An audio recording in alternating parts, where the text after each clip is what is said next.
Away we go.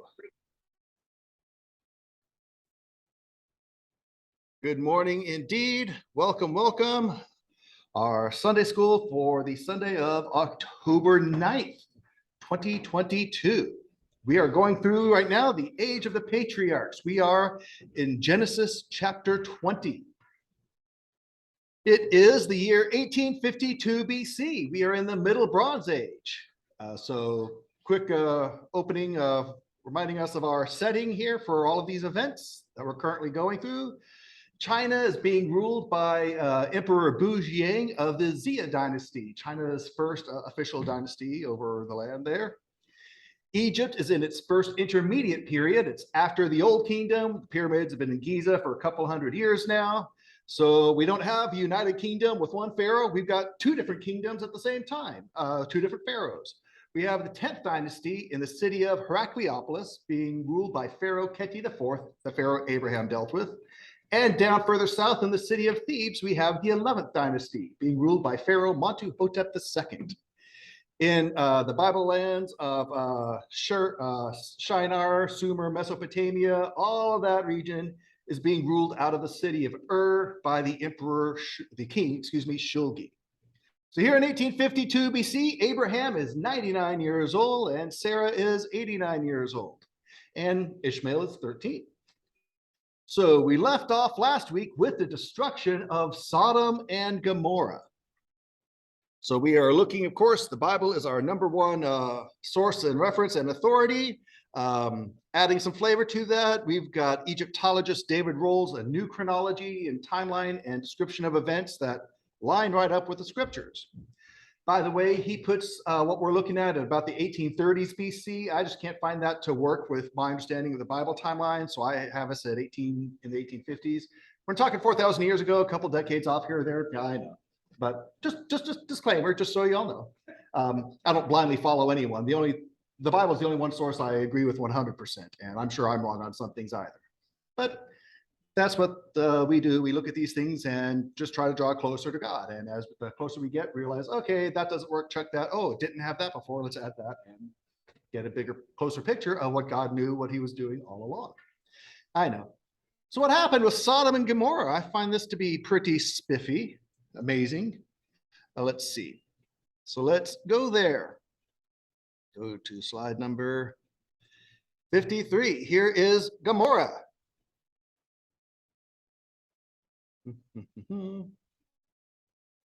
So here we are off of the Dead Sea, most of it to the north there. These are the salt flats here in the south. Here is what remains of Gomorrah. And here's one picture I want to show. I thought that was kind of spiffy off to the side here. Well, that's rolling up. And then we're going to talk about the scientific and geological occurrence that God used to bring this all about. And then we'll move on to Genesis chapter 20 with some interesting stuff. So here's some pics of the area. I won't go through all of them. I'm actually going to go backwards here. Whoops, wrong one. This one. I don't know, it kind of looks like Flintstones or Indiana Jones stuff. Petra, yeah, Edom, yeah. Utah, yeah. This is the picture that caught my attention with that boulder sitting there right in between. Well, there's got to be a story here. How this came about. Was everything shifting, falling, and that these would have merged together, but that fell into place and kind of, okay. Yeah, it's like you're looking for a road runner to be jumping on this and Wile E. Coyote underneath or something. Yeah. So you get a sense of the area and its topography and what it looks like. Is that on the other side from Sodom? Yes, it is. So why are they always mentioned together? There are actually more than those two cities that were destroyed. Other Bible verses talk about Admah and Zeboam as well. Whereas where Lot went in Zoar was one of the cities that was going to be destroyed. But Lot chose to go there, which doesn't end up lasting very long, as we'll see. And the angels say, okay, we'll spare that small little town. Zoar actually means small. And so go ahead and go there. And yeah, it's actually a small word for small instead of words like infinitesimal and vestibule and all those big words for small. That's another story from another time. So yeah, so Sodom. Yeah. Sure. Slow down. Yeah. Actually, I did not get to finish my coffee. I had to put it back in the fridge. Alyssa told me that. Yeah. When you left this coffee, it's Yeah. so So this is your pastor on half a cup. slow down. But my big green iron cup holds two, so maybe it is a whole cup. But anyway, Slow down. yeah, I can do that. Yes. Hey, but back then, was that in rush? More so, yes. You see, it seems like California. Barren. California's turning slowly. Yes. California's turning into Sodom and Gomorrah. Is that what you just said? Well, Well, yeah, the world has turned into Sodom and Gomorrah. I think we're worse than Sodom and Gomorrah because they weren't trying to disfigure their bodies. Right. And we've taken it a whole level, Yes. couple levels higher than what they did. There are verses in the New Testament where Jesus says things like, it's going to be more tolerable for Sodom in the day of judgment than it will be for you. Yeah. So, yeah. So to slowly answer Sister Ashley's question, Sodom is right here, Gomorrah is right here, and Lot went to Zor over here. Not very. So this is 1,000 meters. So just a couple thousand meters across here. So yeah, you think it's like Lancaster, Palmdale, or Minneapolis, St. Paul. Larry Visalia, yeah. you said 1,000 meters, it's like 5 football fields. Yeah. So now zooming out, that's about, that little stretch right there is 2,000 meters. So if you go boom, boom, boom, yeah. Yeah, a It's not further. little further, you know. Oh, Yeah. by the, okay. Yeah, so here's Gomorrah, here's Sodom, here's Zor, here's Abraham and Hebron. Yeah, let's see. Well, from Hebron to Sodom is 23 miles. So we talked about the angels walking, if they stayed in their human form, walking across. It took them about 6 hours going 3 miles an hour, thereabouts, roughly. And so, yeah. From Hebron over, yeah, exactly. So Sodom itself, 2 miles south of En-Gedi, in between En-Gedi and Masada. You notice it's not on land because it's not there anymore. It's underwater. But here's the science of what happened with Sodom here. David Roll shares this. The great geological rift, you know, we've got fault lines and things, San Andreas, etc. The great geological rift that extends along the Jordan Valley through the Arabah, which is the south area, on down to the Gulf of Aqaba into the Red Sea. That's where the Israelites ended up crossing the Red Sea, was at that Gulf of Aqaba. So this whole geological rift convulsed in a final terrifying spasm. And remember, this is at the direction of God here. Giant fissures opened up, swallowing the cultivated fields and orchards. This is the only time in scripture where ground opened up and things were swallowed. Liquid sulfur from the bowels of the earth was ejected 1,000 feet into the air, raining down as fire and brimstone from heaven onto the cities of Sodom and Gomorrah, and Admah and Zeboam and some of the others as well. Remember, Zor escaped. So it was spelled and it came. Yeah. Expelled from under the water and came down. Similar to the flood, but Noah's flood, but some differences. So the citizens were either asphyxiated or burnt alive in their tightly packed homes. Sulfur balls from this awe-inspiring fireworks display can still be picked up in the region today. The Vale of Siddim, this whole area, collapsed as its earthly foundations disappeared from under the fertile soil. The earth literally dissolved as subterranean under-earth water was sucked up to the surface. The modern geological term for that is, which is commonly associated with earthquakes, that term is liquefaction, where the water is sucked up to the top. So the salt sea, Dead Sea, rushes over the land and engulfs Sodom's burning ruins. So now it slides beneath the bubbling waters where it remains to this day, just a little over. So let's go back here. Let's go back here. So Sodom is at just a little over 327 feet beneath the surface of the Dead Sea. Itself is at 1,300 feet below sea level, lowest spot on Earth, making Sodom the lowest of the low. And there you have it. Well, looking at the topography there, it looks like it's how the map is, you see this little, it looks like it was right there. Yeah, And then something was there that's not anymore. Yeah, and then the way the map is, it looks like it's a little closer to land.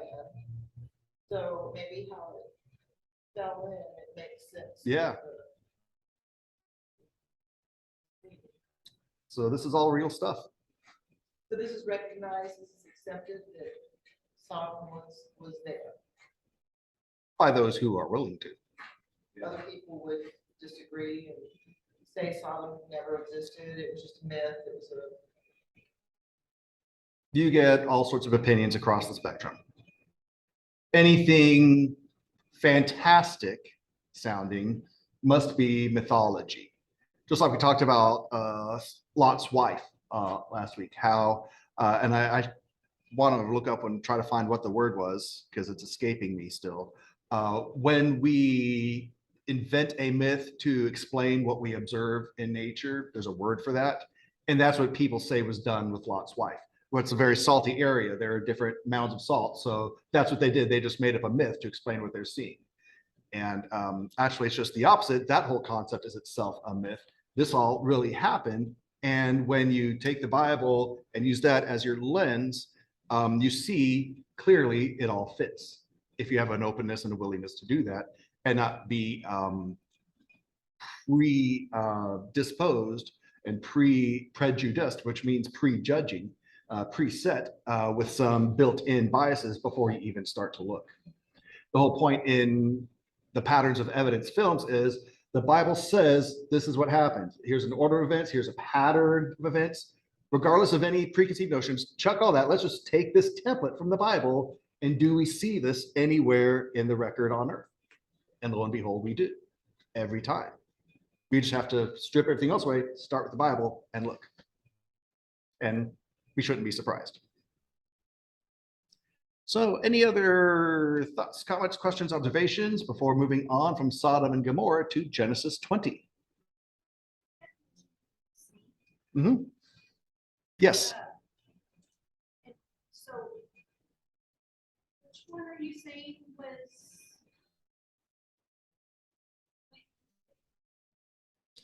This is the Dead Sea. Okay, and so. Dead Sea, Salt Sea. Right. And so you're saying that Sodom and Gomorrah are under the Dead Sea? Sodom especially. Okay. We have an excavation and old settlement on top of Gomorrah. Okay. Over there. Sodom itself specifically sunk under and is no more. Well, okay, got it. Because I noticed there's also the different coloring in the water, but Mhm. Dead Sea does have. Yeah, exactly. So I just wanted to. Yes. So they've got in there and estimated things and stuff out to know that it's Mhm. Sodom. Yep. And there's the Jordan River coming down from the Sea of Galilee into the Dead Sea.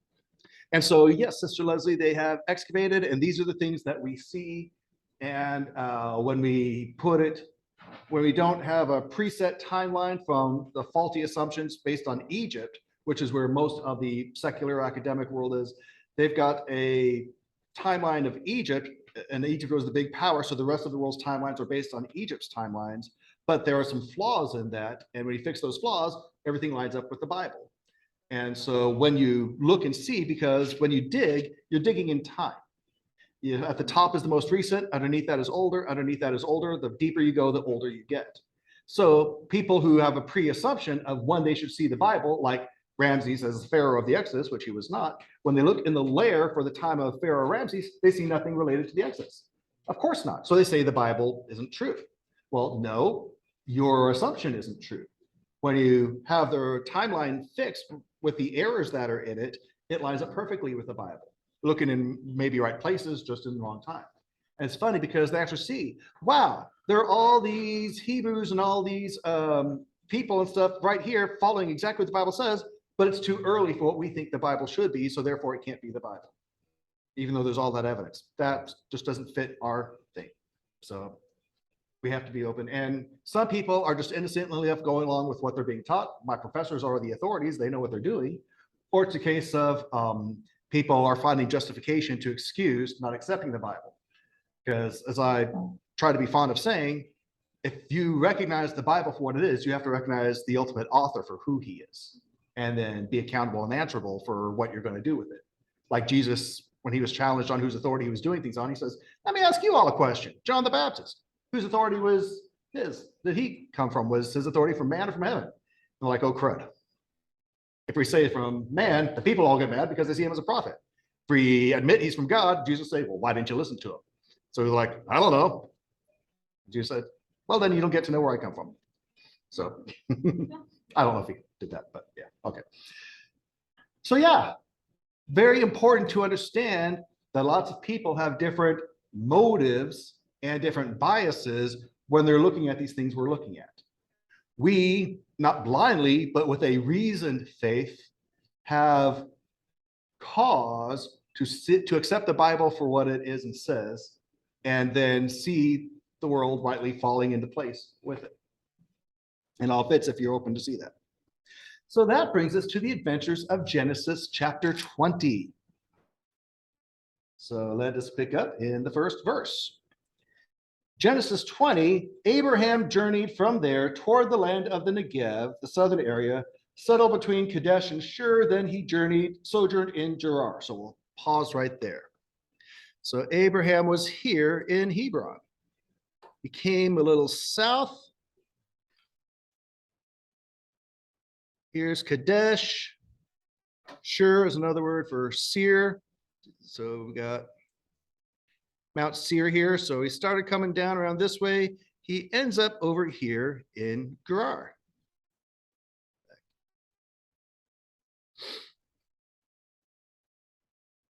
So from Hebron to over here in Gerar. Now you got some pictures from this region right here. A little closer to the water, it's got a little more greenery.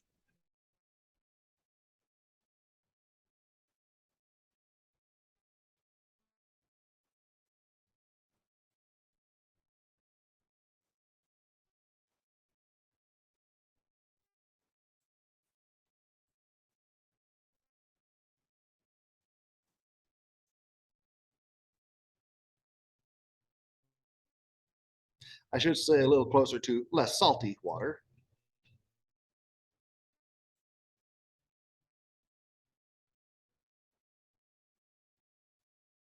So this is the area of Gerar over here, as we read. So what happens here? Verse 2. Stop me if you've heard this before. Abraham said of Sarah his wife, she is my sister. So Abimelech, king of Gerar, sent and took Sarah. But God came to Abimelech in a dream of the night and said to him, behold, you are a dead man because of the woman whom you have taken, for she is married. Now Abimelech had not come near her, and he said, Lord, will you slay a nation even though blameless? Did he not himself say to me, she is my sister? And she herself said, he is my brother. In the integrity of my heart and the innocence of my hands, I have done this. Then God said to him in the dream, yes, I know that in the integrity of your heart you have done this, and I also kept you from sinning against me. Therefore, I did not let you touch her. Now, therefore, restore the man's wife, for he is a prophet, and he will pray for you, and you will live. But if you do not restore her, know that you shall surely die, you and all who are yours. Verse 8, so Abimelech arose early in the morning, called all his servants, told all these things in their hearing, and the men were greatly frightened. Then Abimelech called Abraham and said to him, what have you done to us? And how have I sinned against you, that you have brought on me and on my kingdom a great sin? You have done to me things that ought not to be done. And Abimelech said to Abraham, what have you encountered that you have done this thing? Abraham said, because I thought, surely there is no fear of God in this place, and they will kill me because of my wife. Besides, she actually is my sister, the daughter of my father, but not the daughter of my mother, and she became my wife. And it came about when God caused me to wander from my father's house that I said to her, this is the kindness which you will show to me. Everywhere we go, say of me, he is my brother. Abimelech then took sheep and oxen and male and female servants and gave them to Abraham and restored his wife Sarah to him. Abimelech said, behold, my land is before you. Settle wherever you please. To Sarah, he said, behold, I have given your brother 1,000 pieces of silver. Behold, it is your vindication before all who are with you, and before all men, you are clear. Abraham prayed to God, and God healed Abimelech and his wife and his maids so that they bore children. For the Lord had closed fast all the wombs of the household of Abimelech because of Sarah, Abraham's wife. So here we are again. Just like in Egypt with Pharaoh Khedi IV, Abraham stops short of the whole truth just by saying, she's my sister, true enough, but not adding the fact that she is also his wife. And therefore, Sarah gets taken as a wife, and God is not happy. Bad things happen. And the secular ruler has to call in Abraham and say, dude, what are you doing? Your God had a conversation with me. What's the deal? And Abraham says, I was chicken. So I put my wife up. And he said, here she is. Have her back. Have a lot of stuff too. Just go away. We don't want the wrath of your God upon us. Isn't that something that the secular world has more integrity than God's call? So my beautiful sister Ashley, my wife, she says, isn't it something when the secular world has more integrity than God's call? Yes. Yes, it is. And that does happen. Remember Jesus and the Roman centurion in Matthew 8 coming off the Sermon on the Mount. I've seen more faith in this guy than in all of Israel. So yeah, it happens. Praise God that people are willing to listen when God speaks.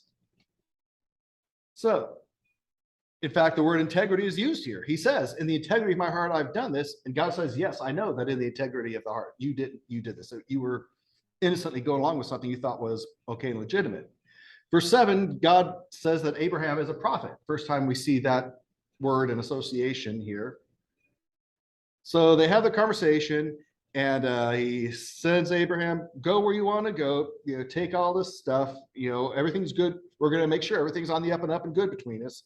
And verse 16, the king Abimelech says to Sarah, I've given your brother 1,000 pieces of silver. It is your vindication before all who are with you. Before all men, you are clear. This is Sarah's reputation here. This is a lady. And so I appreciate the point that he's making sure her innocence is recognized and known and made clear to the whole world in all this. I don't know if I didn't really catch this at first, but in verse 17, I caught this more recently. Abraham prayed to God. God healed Abimelech and his wife and his maids so that they bore children. Now, if the whole issue was Abimelech taking Sarah, who was married to someone else, she already had a husband, Abimelech already had a wife. So I guess in the world over here, it's okay to have more than one wife, but a wife couldn't have more than one husband. Double standard. I know. Right. I know. We've come so much further since then. We can have sister wives. Yes. Yes. Yeah, go ahead. The biological obvious reason for that. That too. Yes, but then there's God for those who choose to follow him and the order he ordained and established, which seems to work pretty well. God knows what he's doing. So this guy Abimelech and these people who are here, we know something about these folks. So I'm going to zoom out. So who are these people in this land that Abraham is dealing with? Zoom out a little more here. Bring this up here. And zoom out probably one more. Yeah, there we go. Okay, so here's Gerar over here in this area. Over here, we've got Greece and Turkey and all that. Remember when we had the natural disasters that brought about the end of the early Bronze Age and brought us into the Middle Bronze Age? All of these places were destroyed in earthquakes and fires. And then we've got all these Indo-Europeans from the line of Japheth from the north coming in to take advantage of the downturn in the south. Easy pickings and rebuild. So these guys became leaders over the people here. These guys became a big deal in the land.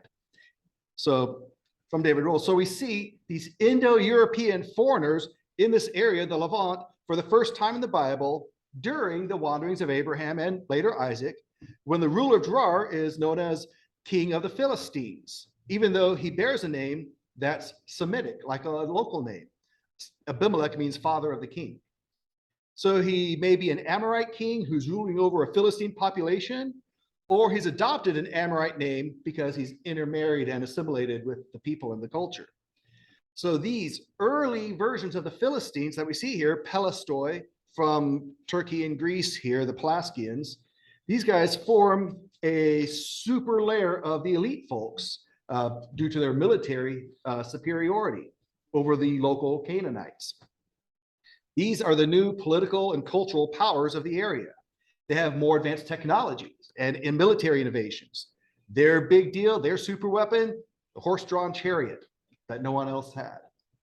They even have a specialist military elite who drive these called the Marianu, which means noble warriors. So with them coming on the scene, warfare has changed completely. And so they're settled in southern Canaan on the borders of Egypt. They're the new big bosses in town. And so these are the foreigners, the Philistines, that Abraham and his family are having to interact with and deal with. So with that, any other questions or thoughts on what we see in Genesis chapter 20 with Abraham and Abimelech and all that? Sad that he didn't quite learn the lesson after it happened with Egypt and the Pharaoh, but you know. So now this brings us to the exciting time of chapter 21, the birth of Isaac. Abraham is 100 years old. Sarah is 90. Isaac is 43 generations from Christ through Joseph. So we got a few verses we're going to be looking at. Genesis 21, first 2 verses. In fact, let me go over to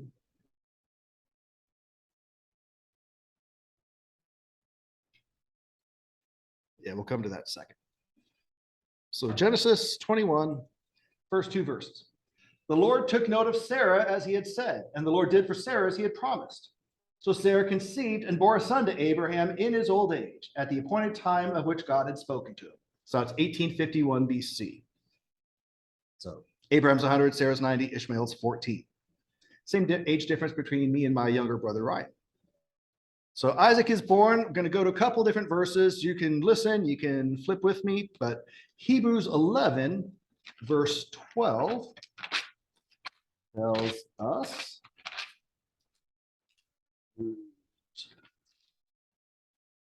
11, verse 12. Here we are. Hebrews 11, 12. Therefore there was born, even of one man, and him as good as dead at that, as many descendants as the stars of heaven in number, and innumerable as the sand which is by the seashore. So the promise will be fulfilled through Isaac here. And promise is a very key thing here. Yeah. Basically due to his age, that he was on one hand a lot closer to the grave than those younger than him, but also the ability of his body, the ability of Sarah's body to produce life. So kind of those ideas are kind of the thought there. Continuing in Genesis 21, verse 3, Abraham called the name of the son who was born to him, whom Sarah bore to him, Isaac. And Abraham circumcised his son Isaac when he was 8 days old, as God had commanded him. Now Abraham was 100 years old when his son Isaac was born to him. Sarah said, God has made laughter for me. Everyone who hears will laugh with me. And she said, who would have thought? Who would have said to Abraham that Sarah would nurse children? Yet I have borne him a son in his old age. So I hope we hear the joy with this laughter here. That's where the name Isaac refers to. And I'll add to this Genesis 25:19, which says, these are the records of the generations of Isaac, Abraham's son. Abraham became the father of Isaac. This is also recorded in 1 Chronicles chapter 1, verse 28. The sons of Abraham were Isaac and Ishmael. Now, do join me in Galatians 4. Galatians chapter 4.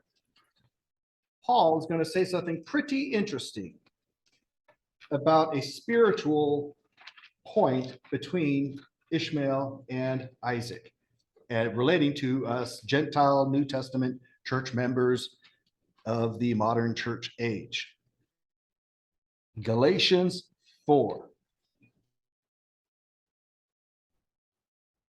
We are going to pick up in verse 21. Now, Paul was addressing with the Galatians an issue of Jewish Christians who were feeling a pressure to go back to the law of Moses after becoming saved and being freed by Christ. So Paul urgently writes this letter to these churches of Galatia addressing that. And he makes a point here in Galatians 4, picking up in verse 21. Galatians 4:21, tell me, you who want to be under law, do you not listen to the law? For it is written that Abraham had two sons, one by the bondwoman, one by the free woman. But the son by the bondwoman was born according to the flesh, and the son by the free woman through the promise. This is allegorically speaking, for these women are two covenants. One proceeding from Mount Sinai, bearing children who are to be slaves. She is Hagar. Now, this Hagar is Mount Sinai in Arabia and corresponds to the present Jerusalem, for she is in slavery with her children. But the Jerusalem above is free. She is our mother. For it is written, rejoice, barren woman who does not bear. Break forth and shout, you who are not in labor.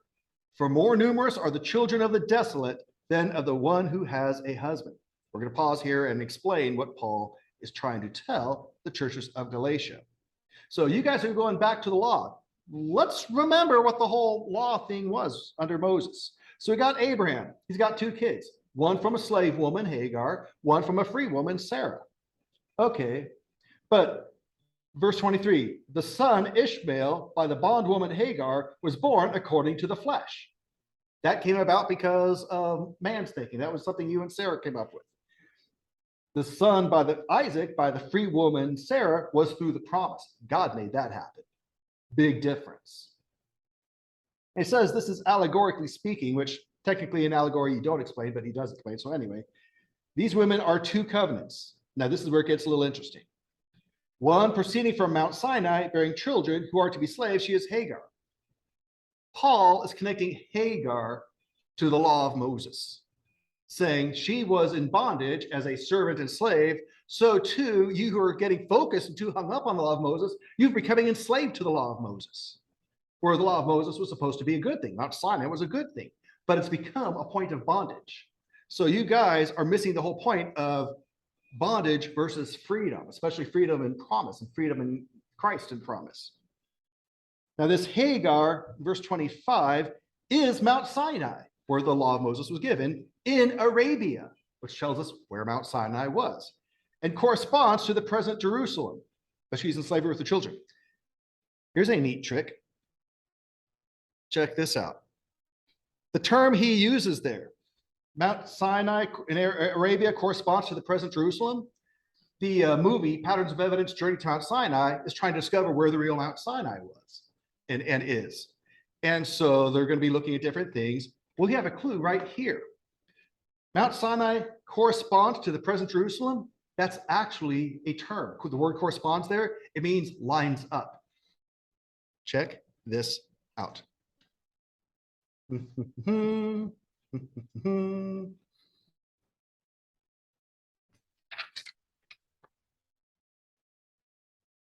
I could make this deeper and darker now that I think about it for y'all to see back there. Here's Jerusalem. Here's Mount Sinai. So Is what? that a yellow line? The yellow line. Yeah. with it- oh, Yeah. better if you had a red line. Yeah, I'll come back and make the with a thread or something, but yeah. Because I can see the little marker. Yeah. In fact,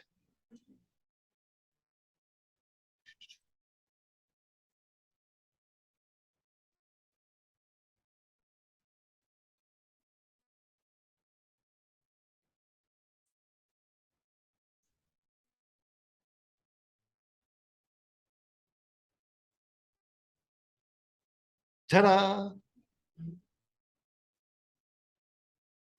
So down here is Mount Sinai. There's Jerusalem and the Temple Mount. Mount Sinai in Arabia corresponds, lines up with the present Jerusalem. So there's a clue. That's let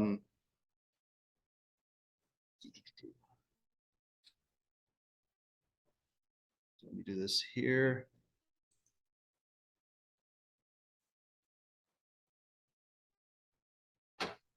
That there. So Paul's ultimate point here is that, there we go. Paul's ultimate point here is that there's a night and day difference between what man does and what God has done through promise. So this is the Exodus route here. There's the Red Sea crossing, and here's Mount Sinai, and there's Jerusalem right here. Paul is saying about the birth of Isaac through Sarah that this is all about the promise of God, and where what with Hagar and what was done there with Ishmael, that's about bondage and getting stuck in the things of man. And he's telling the church not to get too caught up on the bondage of man, but to be enjoying the freedom and the liberty that is under Christ. He says, it's for freedom that Christ set you free. Don't become slaves of man. In the last episode of The Chosen we watched, Jesus told the folks at the synagogue, he said, the Sabbath was made for man, not man for the Sabbath. Man was not made to be a slave for the Sabbath. The Sabbath was made to be a blessing for man.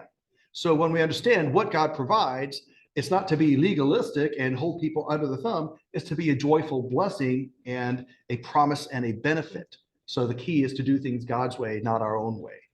And this is being fulfilled physically and literally through the life and birth, through the birth and life of Isaac, the son of promise. God will bless Ishmael and he'll have his own life and make his own choices. But, and we'll get to that, but ultimately, first and foremost, what matters is the promise and faithfulness of God. If we'd only do it God's way. I mean, that is profound. Just seeing that little line and these things, and why do we mess it up so bad? Why do we mess it up so bad? Were we ever teenagers? Oh, I know mom and dad said, but, which kind of sounds like, I know God said to you, Eve, but yeah, I won't do it my way, because Yeah. I know. let me, Look, it's all about- what were you telling the cats the other morning? You really want to see how hot that stove is? You really want to come? Yeah, right, yeah, they were walking up on stuff.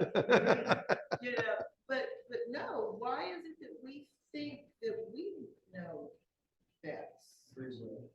Yeah, right?